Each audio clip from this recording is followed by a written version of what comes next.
ಅಂತ ಕಾರ್ಯಕ್ರಮ ಏನು ಸುಮಾರು ಪ್ರಾರಂಭ ಮಾಡಿ 6 ದಿವಸ ಆಗಿದೆ. ಎಲ್ಲ ರೀತಿಯಲ್ಲಿ ಸರ್ಕಾರ ಇವತ್ತನ್ನ ಎಚ್ಚೆತ್ತುಕೊಂಡು ಈ ಗೂಡೆತ್ತಂತ ಕಾರ್ಯಕ್ರಮ ಮಾಡಬೇಕಾಗಿದೆ.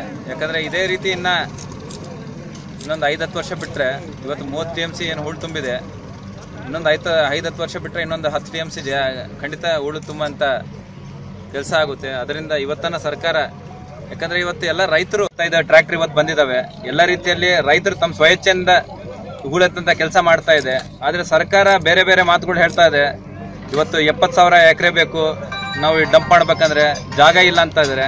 ಆದರೆ ಇವತ್ತು ನಾವು ತಿರುಗಾಡಿ ನೋಡ್ತಾ ಇದ್ದೀವಿ, ಇವತ್ತು ಗೂಡಿದೆ, ನಾನು ಇಲ್ಲ ಅಂತ ಇಲ್ಲ, ಬಟ್ ಸುಮಾರು 70-80% ಗ್ರಾವೆಲೇ ಇದೆ. ಇವತ್ತು ಈ ಗ್ರಾವೆಲ್ನ ಉಪಯೋಗಿಸ್ಕೊಂಡು ಬಹಳಷ್ಟು ರಸ್ತೆಗಳು ಆಗ್ತಾ ಇದ್ದಾವೆ. ಇವತ್ತು ಆ ರಸ್ತೆಗಳು ಯೂಸ್ ಮಾಡಬೇಕು ಆಗಿದೆ. ಯಾಕಂದ್ರೆ ಸುಮಾರು ಸಾಕಷ್ಟು ಐರನ್ ಫೈನ್ಸೇ ಬಂದಿದ್ದಾವೆ. ಇದರಲ್ಲಿ ನಾವು ವೀಕ್ಷಣೆ ಮಾಡ್ತಾ ಇದೀವಿ. ಈಗ ಎಲ್ಲ ರೀತಿಯಲ್ಲಿ ಗ್ರಾವೆಲ್, ಯಾಕಂದ್ರೆ ಸರ್ಕಾರ ಇದನ್ನ ಒಂದು ಗಮನದಲ್ಲಿ ಇಟ್ಕೊಂಡು ನಿಜವಾಗ್ಲೂ ಈ ಒಂದು ಕೆಲಸ ಪ್ರಾರಂಭ ಮಾಡಿದ್ರೆ ಖಂಡಿತ ಮುಂದೆ ಬರಂತ ರೈತರಿಗೆ ಎಲ್ಲ ರೀತಿಯಲ್ಲಿ ಅನುಕೂಲ ಆಗುತ್ತೆ. ನೀವೇನಾದ್ರು ಆರ್ಥಿಕವಾಗಿ ಸಹಾಯ ಮಾಡ್ತಾ ಇದ್ರಿ ಸರ್? ನಾನು ಆರ್ಥಿಕವಾಗಿ ಏನಿದೆ ಸಂಪೂರ್ಣವಾಗಿ ರೈತರ ಪರವಾಗಿ ನಿಂತಿದ್ದೀನಿ. ಅವ್ರಿಗೆ ಏನಿದೆ ಆರ್ಥಿಕವಾಗಿ ನಾನು ಸಹಾಯ ಮಾಡ್ತಾ ಇದ್ದೀನಿ. ಅಲ್ಲ ಇದರಲ್ಲಿ ಹೇಳ್ರಿ ಅದಕ್ಕೆ ಇಲ್ಲ, ಪರವಾಗಿಲ್ಲ ಬಿಡ್ರಿ, ನಾನು ಮೀಡಿಯಾದಲ್ಲಿ ಮತ್ತೆ ಎಲ್ಲ ಮಠಾಧೀಶಗಳ ಒಂದು ಸಹಕಾರ ಈ ಒಂದು ಕಾರ್ಯಕ್ರಮ ಇಷ್ಟೊಂದು ಯಶಸ್ವಿ ಆಗ್ಲಿಕ್ಕೆ, ಇವತ್ತು ಅದೇ ರೀತಿಯಾಗಿ ಈ ಒಂದು ಕಾರ್ಯಕ್ರಮದಲ್ಲಿ ವೇದಿಕೆ ಮೇಲೆ ಉಪಸ್ಥಿತಿರುವ ಎಲ್ಲ ಪೂಜರಿಗೆ ಪಾದಗಳಿಗೆ ಚರ್ಚೆ ಆಗುತ್ತೆ. ಶ್ರೀರಾಮುಲು ಸರ್ ಜೊತೆ ಕೂಡ ಮಾತಾಡಿ ಕೇಂದ್ರ ಸರ್ಕಾರದಲ್ಲಿ ಕೂಡ ಚರ್ಚೆ ಆಗುತ್ತೆ.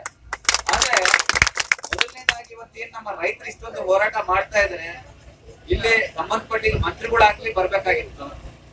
ಮುಖ್ಯಮಂತ್ರಿಗೆ ಇದಕ್ಕೆ 6 ದಿವಸ ಆಗ್ಲಿ 7 ದಿವಸ ಆಗ್ಲಿ ನಾವು ಇದಕ್ಕೆ ಪ್ರಾರಂಭ ಮಾಡಿದ್ದೀವಿ, ಇದಕ್ಕೆ ಸ್ಪಂದನೆ ಮಾಡ್ಬೇಕಾಗಿತ್ತು. ಆದ್ರೆ ಇವತ್ತುವರೆಗೆ ಯಾವುದೇ ರೀತಿಯ ಸ್ಪಂದನೆ ಆಗ್ತಾ ಇಲ್ಲ. ಪೇಪರ್ ಅಲ್ಲಿ ದೊಡ್ಡ ದೊಡ್ಡ ಆರ್ಟಿಕಲ್ಸ್ ಬರ್ತಾ ಇದಾವೆ ಗೂಡೆತ್ತಂತ ಕಾರ್ಯಕ್ರಮ, ಬಟ್ ಆದ್ರೆ ಇದಕ್ಕೆ ಸಂಬಂಧಪಟ್ಟಿದ್ದು ನೀರಾವರಿ ಮಂತ್ರಿಗಳಾಗ್ಲಿ ಯಾರಾಗ್ಲಿ ಇದಕ್ಕೆ ಸ್ಪಂದನೆ ಮಾಡ್ಲಾರ್ದಂಗೆ ಸುಮ್ಮನೆ ಕೂತಿದ್ದಾರೆ. ಇವತ್ತೆಲ್ಲಾ ರೀತಿಯಲ್ಲಿ ನಮ್ಮ ರೈತರ ಹೋರಾಟಗಳು ಯಾವ ರೀತಿ ಇರ್ಬೇಕಂದ್ರೆ, ನಾವು ಕೇವಲ 6 ದಿವಸಕ್ಕಂತಲ್ಲ, ನಾನು ಅವತ್ತೇ ಹೇಳಿದ್ದೆ, ನಿಜವಾಗ್ಲೂ ರೈತರ ಕಷ್ಟ ಏನಂದ್ರೆ ಇವತ್ತು ಗೊತ್ತಾಗ್ತಾ ಇದೆ. ಯಾಕಂದ್ರೆ ಇವತ್ತು ಸರ್ಕಾರಗಳು ಇರ್ತವೆ ಬೆಂಗಳೂರಲ್ಲಿ ಕೂತು ಕೇವಲ ಅಲ್ಲಿ ರಾಜಕೀಯ ಮಾಡ್ತಾರೆ ಬಿಟ್ರೆ, ಇವತ್ತು ನಿಜವಾಗ್ಲೂ ಇಲ್ಲಿ ಜನರು ಏನ್ ಇವತ್ತು ಪರಿಸ್ಥಿತಿ ಇದೆ ಅನ್ನೋದು ಇದು ಬರ್ಬೇಕಾಗಿದೆ. ಯಾಕಂದ್ರೆ ಇವತ್ತು ನಮ್ ಜಿಲ್ಲೆಯಲ್ಲಿ ಇರಂತ ಈ ತುಂಗಭದ್ರಾ ಜಲಾಶಯ ಇವತ್ತು ನಮ್ ಜಿಲ್ಲೆಯಲ್ಲಿ ಇರಂತ ರೈತರಿಗೆ ನೀರ್ ಸಿಗ್ತಾ ಇಲ್ಲ ಅಂದ್ರೆ ಅಂತ ಒಂದು ಪರಿಸ್ಥಿತಿಯಲ್ಲಿ ಉದ್ಭವ ಆಗಿದೆ. ಇವತ್ತೇನು ಇದು ರೈತರ ಕೆಲಸ ಅಲ್ಲ, ಇದು ಸರ್ಕಾರದ ಕೆಲಸ ಆಗ್ಬೇಕಾಗಿತ್ತು ಇವತ್ತು ಹೂಳೆತ್ತಂತ ಕೆಲಸ. ಆದ್ರೆ ಸರ್ಕಾರಗಳು ಏನ್ ಮಾಡ್ತಾ ಇದಾವೆ, ಚುನಾವಣೆ ಬಂದಂತ ಸಂದರ್ಭದಲ್ಲಿ ಆಯ್ತು ಅದು ಇದು ಬೇಡಿಕೆ ಹೇಳೋಗ್ತಾರೆ ಬಿಟ್ರೆ, ಯಾವುದೇ ಒಂದು ಪರಿಸ್ಥಿತಿಯಲ್ಲಿ ಇವತ್ತು ರೈತರ ಪರವಾಗಿ ಆಲೋಚನೆ ಮಾಡ್ಲಾರ್ದಂತ ಸರ್ಕಾರ ಇವತ್ತು ಈ ಒಂದು ಕಾರ್ಯಕ್ರಮ. ಯಾಕಂದ್ರೆ ನಾನು ಲಾಸ್ಟ್ ಟೈಮ್ ಒಂದು ಕಾರ್ಯಕ್ರಮ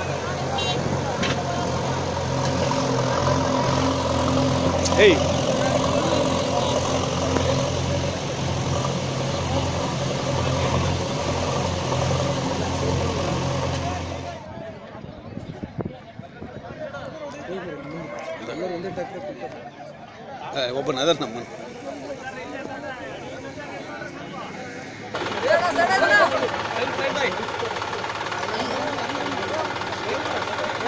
ಶೇಖರ ತೋರ್ಸ ಹೋಗ ತೋರ್ಸ ಅದು ಒಂದೇ ಗೇರ್ ಹಾಕಿ ಬಿಟ್ಬಿಡ್ರಿ ಅಷ್ಟೇ.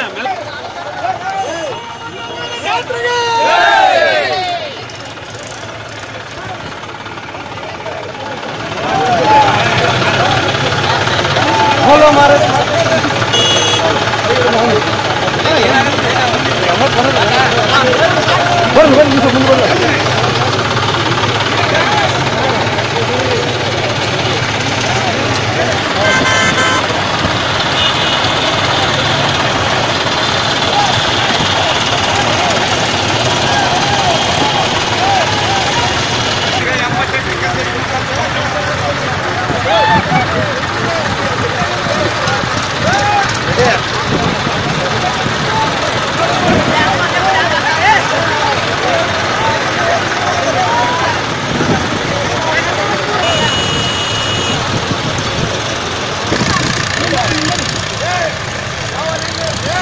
ಯಾರು ಬರ್ಬೇಡ್ರಿ, ಬರ್ಬೇಡ್ರ ಹಿಂಗ್